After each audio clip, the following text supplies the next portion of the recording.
for 20 minutes. This is a mic and you can pass it around. Anybody with the first question?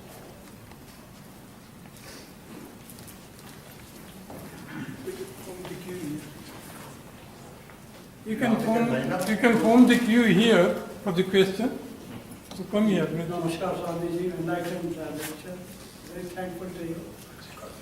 For God realization, this is precondition. You have to control the senses. The question is, who has given the senses? I never said control the senses. Did I? No. So the question is, how to control the senses or who gave the senses? Who gave the senses? You know, it is said in the Upanishads, the senses are created by the Lord who created the world. Okay? Paranchikani pudranat swayambhu tasmat parang pashyadina antaratman. Paranchikani means the external holes that we have, and kani means holes. So these external holes that I have, eyes, ears, nose, tongue, skin, all these, Vidranat created, Swayambhu, the Lord, Tasmat, therefore, Parang Pashyati, therefore you see outside, Na Antaratma. So the experience of the world happens through the senses. And the creation as such is something to be perceived. And the perception of the sense world happens through the senses. So the Lord created both the world that He has created for the individuals to see and the senses also created by the same Lord for the sake of experience. So in Prashnopanishad this question was raised by the student. And the teacher says every senses has got their own field of activity and they won't transgress. So it is to experience the world that He Himself is. He has created the senses. Problem is, with the senses, what we see, we limit ourselves to only that. And if you know that what I see as a tree is also Bhagavan, what I see as the sun yonder is also Bhagavan, then you don't consider the sense as a problem at all. The control of senses comes because we do not know how to not to stop them in going in diverse experiences. So control of the senses is not prescribed in the Vedanta. They say, master your senses. See, it's like when you're driving a car, do you control your car? It appears to be so when you're in the beginning stages. In the beginning stages, when you're driving a car, you are so afraid. And more afraid are the people outside. So, when you are driving, you are so much under tension because you do not know. You have to drive the car and look at behind. There's a mirror here, and then a brake, and then the accelerator. So many things to do. But once you have become a master of driving, you can sing a song. You can blame your wife and scold her on the way. So you can do all those things. But at the same time, you are able to do it. So in the same way, in the beginning stages, it is hard for us to not to get attracted to the world. Whatever is presented there, it is so engrossing or indulging. But then a master comes there who has become so established. He will see, they enjoy the same world.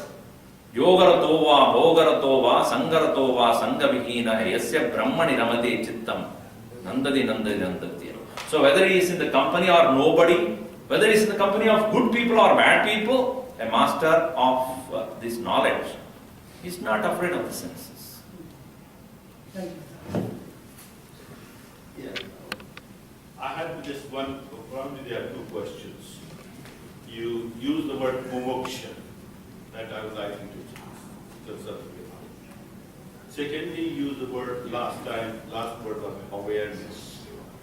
Does awareness means both consciousness and light, or is it something different? Okay.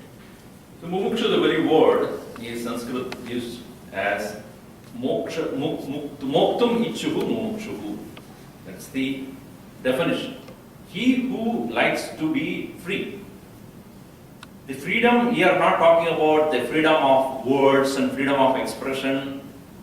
We are talking about freedom from the mind, freedom from the limitations of the mind, to be precise. So what the mind dictates, I didn't need to be the one who's doing it. The mind seeks various gratifications. So a mumukshu must be one who seeks freedom from the shackles of the mind, emotions and feelings and its own prejudices and likes and dislikes and moods. That is mumukshu. That's the first one. The one who has decided to be free in this way cannot find any external means to do it. For learning something to do or doing something will not make me free. So he wants to go to a teacher who is already free, ask him the secret of how to be free. And the teacher teaches him the means to do that.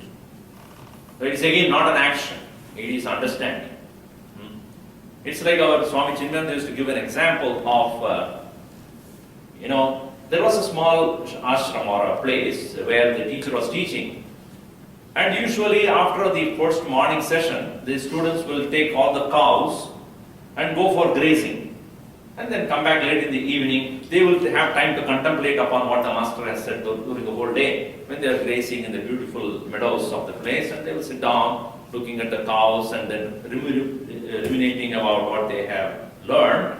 In the evening they will bring back the cows and then do other chores. One day it was raining, and then the fellows, the boys who went out with the cows came back running because it started raining heavily, came back and then got into the ashram. Next day morning, when the teaching is over, the teacher said, "Come on, now take the cows and go out to graze. Give them grass, graze." Okay. So all of them went, and one boy came back running, saying that my cow is not moving at all. It is not trying, it's not coming out with me. So what happened? He asked. He said, "I don't know, I'm just pulling him to come out, it doesn't come out." Something wrong. Did you untie him? Oh, that is one thing. Yesterday evening when we came back, it was so raining, I didn't tie him at all. Oh, go there and do the act of untying him and then take him out. I said, "What? Why should I do? You do it."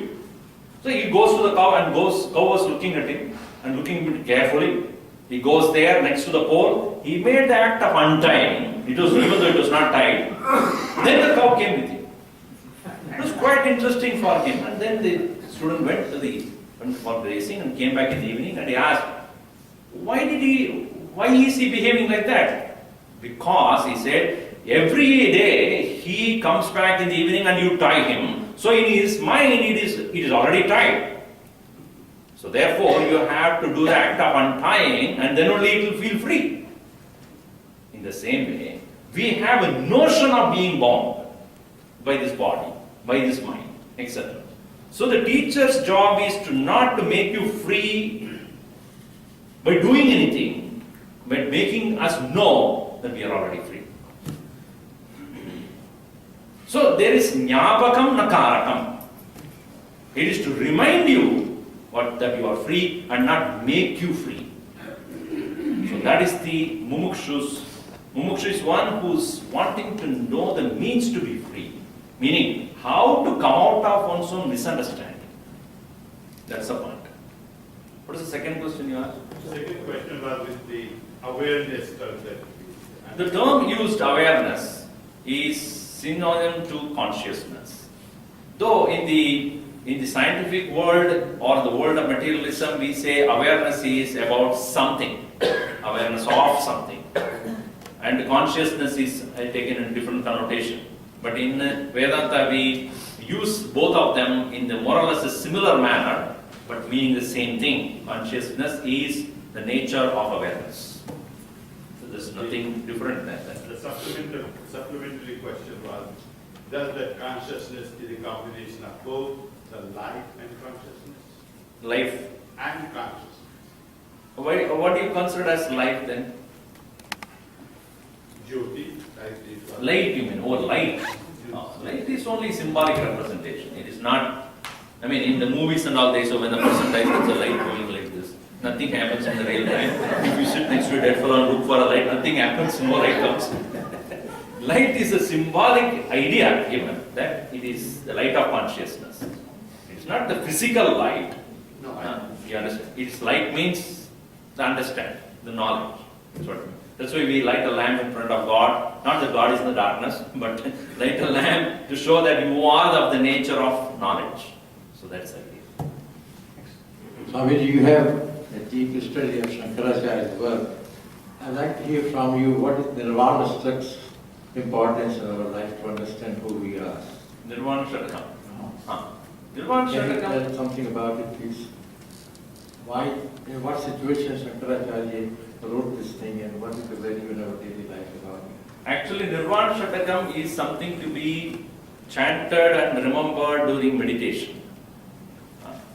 Because at the state of meditation, when you are trying to establish yourself in that higher nature, I am not anything that I am used to. Mano buddhya hankara chitta aninaham. I am not the mind, I am not the intellect, I am not the memory, I am not the ego. Na cha shrota jihve, na cha grana netre, na cha vyoma bhumir na tejo na vayuhu. I am not the senses, eyes, ears, nose, tongue, skin, hands, legs, speech, anus, reproductive organ. None of these 10 organs, none of the elements, that is earth, water, fire, air, space, I am not. Then who am I? Chidananda Rupa Shivoham Shivoham. I am the pure nature of consciousness and bliss embodied by Shiva as a form. So it is to remind yourself or to establish yourself in the self, these verses are used. So for the sake of meditation, he has composed with these 6 verses on Nirvana. Swamiji, about rituals, is there any comment or restrictions in the theory of Advaita has been put Theory of Advaita in rituals? for rituals?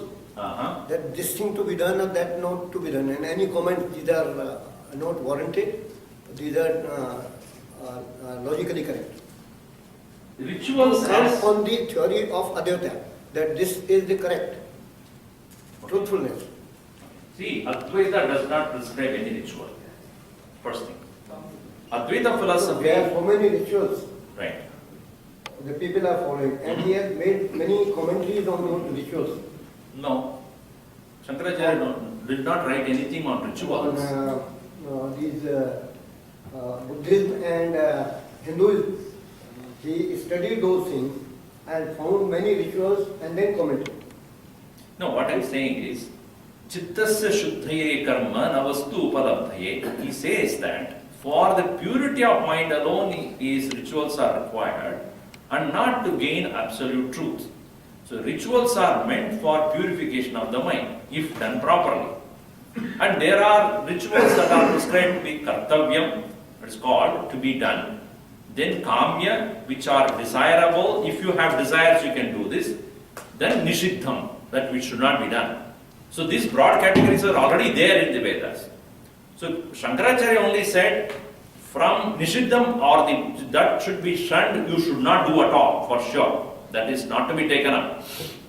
That means he accepted all the rituals. He did not accept the ritual. He said, rituals are not for liberation. Rituals are meant for purity of mind. Okay?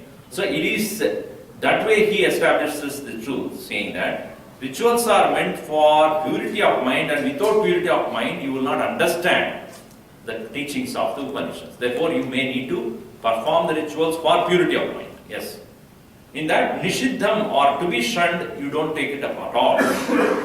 Those who are kartavyam, you should do it, because that is where you do it without desire. So by doing your kartavya or doing those actions which are prescribed to you according to your stage of life, your varna of life, what varna you belong to, etc. And he says kamya karma is something which you do optionally once after completing your kartavya only. Kartavya means what is to be done. So rituals are not accepted as the means to truth, but a means to purify that. That much only. Swamiji, Namaskar. I have a question. While the oneness of the universe and God, intuitively one can feel that.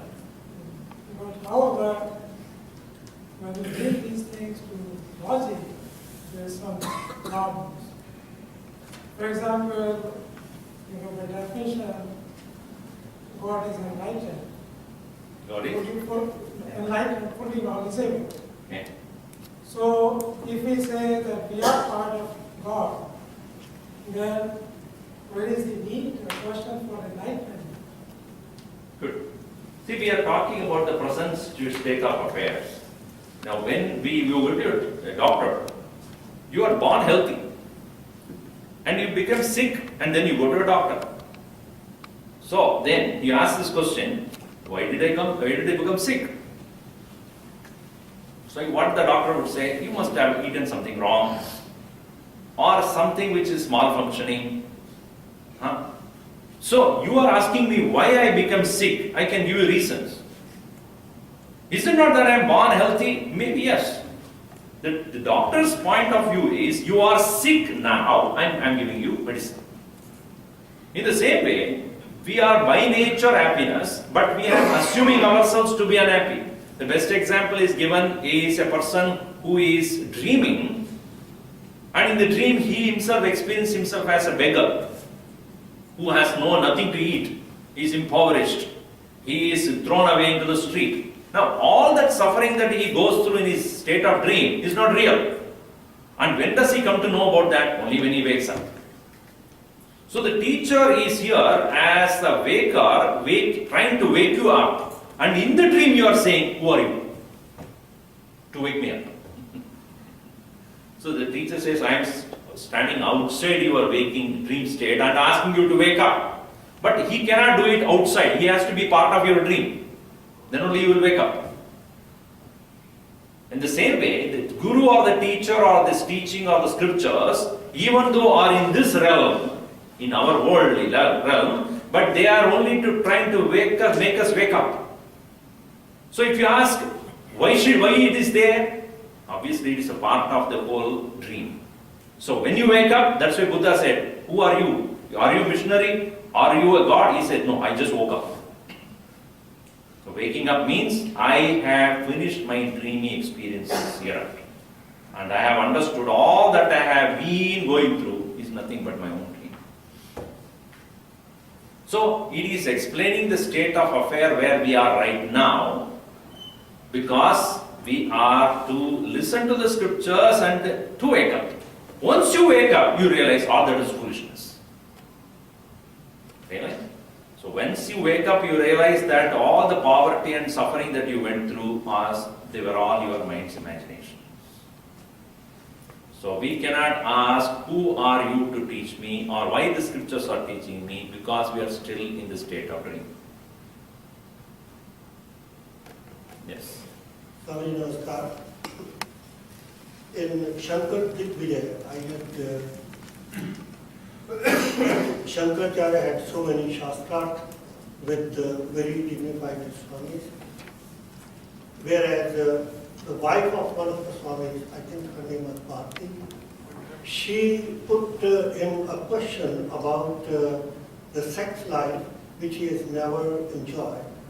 And to answer her questions, there was a king who was dying, or he died, and immediately Shankaracharya left his body and he entered the king's body to experience all those activities.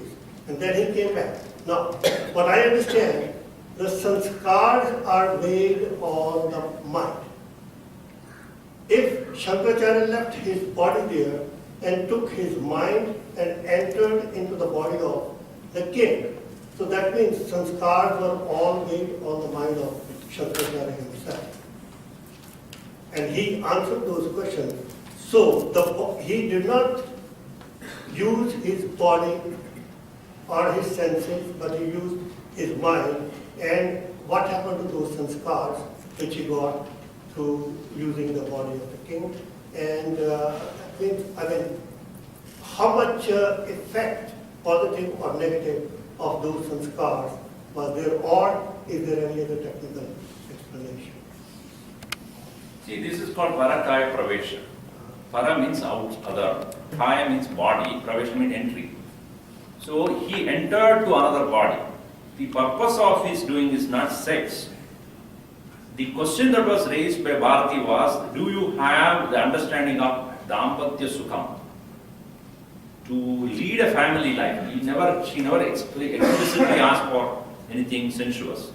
Do you have the experience of that stage of life? Because Shankaracharya prescribed from brahmacharya you can go straight to sannyas. It was not the original tradition. Original tradition was brahmacharya and then grahastha ashrama and then vanaprastha and then sannyas.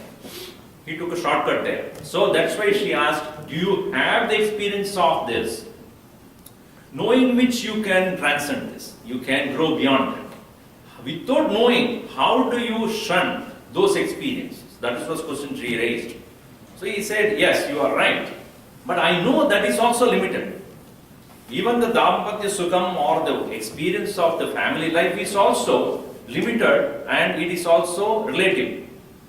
And this is to be established. So you don't know about that. He said, yes, I will tell you after I experience it. So then he went into the body of the king, and there also he did not engage in any of those things which you are talking about. He only remained as a husband of that queen and experienced how to live as a family person with all these duties and responsibilities of a king and then being a husband, etc. Being a parent of the children, etc. See, he understood how people are caught in that web of relationships. Then he came out of it and said to her, yes, I have now experienced. Don't tell me that I don't have that now. Now I know that it is also temporary. That was the intention with which he did that, not for any other purpose. So, even though he did not use his body, of course, those samskaras, those thoughts, in fact, all our samskaras are only in the mind, not in the body. I think Shankara is considered the ultimate in the Advaita or intellectual tradition. However, when we hear about the charm, the four mathas of Shankara, typically the imagery that is evoked in our mind is a place which seems to be full of rituals and probably relatively very little to do with the intellectual tradition. So this is more in the course of the time that happened, or there are some two different dimensions that may explain this. Gurudev had a very strong opinion about that, and he himself said that the present day mutts are not strictly adhering to what Shankaracharya really wanted. Most of the Matadhipatis are just staying there and doing nothing other than establishing their own administrative status. They are supposed to get out and then start going to people and talking to them about that. That's what he did in his life. That's why he said he pretty much followed what Shankaracharya did, and most of them are not doing that. Secondly, to a larger extent, people who are of the world require a certain amount of conviction. Let us say that if there is a police officer, if I come to you with this dress and I say I am a police officer, will you believe? You want to see me with that black dress, with the metal here, there, and then all those things, with the cap and the gun both sides, and then standing like this. Then you may believe that I am. Right? So in the same way, the gullible people, common man, does not accept somebody as an authority of scriptures unless he or she is seen engaging in something which proves him to be so. Gurudev always said that I am not a Rudrakshamala-dhari and with all the religious things and talking to you in a language which you don't understand. I talk to you the language which you understand so that you know what I am talking about. So, but most people would like the Swamis or the so-called Shankaracharya to be a person who is doing all these rituals. It is therefore to convince the people that I am doing the right thing. It is unfortunately it is necessary for those Shankaracharyas to do that, because that is how people will believe. Often Gurudev has said that Chamatkar ke bina namaskar nahi milega. Unless you show miracle, people don't believe you. And so people believe in miracles. People believe in people who are doing something extraordinary or out of ordinary. And then they believe you are somewhat connected to God. How many of them do you think will believe when it is given as a logical treatment of the subject? No. Show me something. Show me some chamatkar. So it is so unfortunate that we have come to that level of our perception. We want people to do rituals. We want people to do something which is not the ordinary person does. Then we say, oh, he's a God man. There are people who believe. One person came to me and said, Swamiji, there is a Baba there in some place nearby here. And said that he's a great Baba. I said, how do you say that? Because he's not spoken for 25 years. How does 25 years of not speaking make a Baba? Tell me. And later on they found that he can never spoke. He never had his ability to speak. And that may make him a Baba. Those who are talking all the time, they are not considered as teachers or who never speaks. It is like, and I read a joke somewhere, very interesting. One person, I put a board outside his house. I can make a sound like a pig. $1 per entry. Big queue was there to see how he makes a sound like a pig. So everybody paid $1 and then they went inside and they also made some noise like a pig. So other fellow looked at him, he said, this is crazy, you know.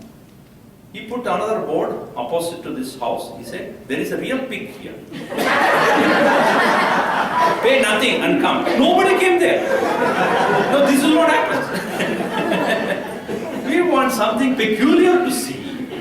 And they believe in that.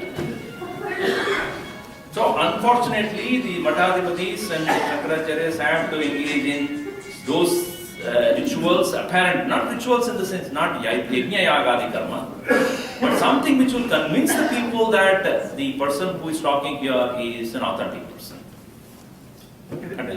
Last question here. Sri Shankaracharya has established those mathas and whatever work he did, if he wasn't there, the Hinduism would not have survived. That's what I feel after. Was there any word, and Hindu Dharma is Sanatana Dharma, but Hindu word is nowhere in his scriptures. Is that correct? Can you explain when it came into existence? See, it is said that Sanatana Dharma is the original name of this particular religious belief system. Sanatana means that which is always there. Dharma means values. So eternal values is what is referred as Sanatana Dharma. So it is said that the Britishers who came to see this culture developing very strongly in the river Sindh, so they called them as Hindus and later on it became Hindu. This is a common explanation that is given. As you rightly said, there are no references to this word in any of the scriptures. Even we don't find in Ramayana or Mahabharata, not in Bhagavatam, not in Gita, not in Upanishads, not anywhere in Vedas. So therefore, it is a recent times in the past, probably 500 years or so, this name has been coined to them. Because first thing is, Sanatana Dharma is not a religion. Religion means a thing that believes in absolute authority of God over the human beings. But in the Sanatana Dharma tradition, there is nothing called absolute God overlooking at the human beings. Because we ourselves are none other than expressions of the same thing. So, the main subject matter of Sanatana Dharma is not God. Main subject matter of Sanatana Dharma is moksha. Brahma Vidya, Brahma Jnanam, and that gives you liberation. So therefore, religion is only a part of the teaching and not the teaching. Spirituality, or how to liberate oneself from the shackles of one's own misunderstanding, that is the main subject matter here. So that being an eternal truth across the caste, color, creed and sects, and therefore there was nobody is not a Hindu, or so to say. Nobody is not a Sanatana Dharmi. Whoever accepts the fact that I need to be free is a Sanatana Dharmi. So when other religions came into this country, they say they are not following what we have believed in. Therefore, they termed him as a religion. Because mata, the word mata means opinion in Sanskrit. So our belief system, opinion about God is different from these fellows who are already originals there, natives. So therefore we call them as Hindus, where we call ourselves as something else. So the religion as such is not there, was not there. It is seen by others as something different from themselves. So therefore they refer it as Hindu. This